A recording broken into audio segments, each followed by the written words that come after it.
Hey guys, I will show you how to fix this problem on Windows system. So this solution is applicable for Windows 10 as well as Windows 11 operating system.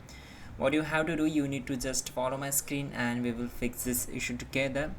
So in the first step, we need to go to search bar and type your control panel, then click here to open it. Once we are here, we need to select view by as large icons. If you selected the category, then change it to the large icons, then just scroll down and click on sound. And once we are here, we need to click on right click on the speakers, disable it and again enable it.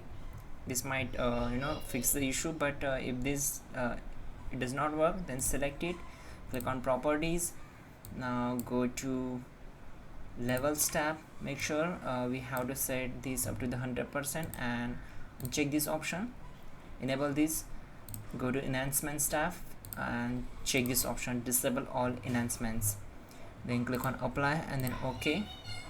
Once done, we need to close the window and simply right click on the start icon and click on device manager. Once we are here, we need to expand the audio inputs and outputs. First of all, we will update the drivers of the speakers and then we will update the drivers of microphone. So as you can see, we need to right click on the speakers, then click on properties, go to drivers tab, click on update driver and select the first one.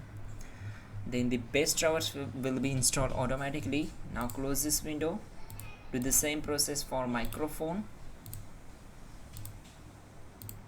click on the first option. Once done, we need to simply restart the system and problem will be solved. You can also check out our description link to fix this issue quickly and effectively. That will be a better way to fix this issue. And yeah, don't forget to like the video and please do subscribe the channel.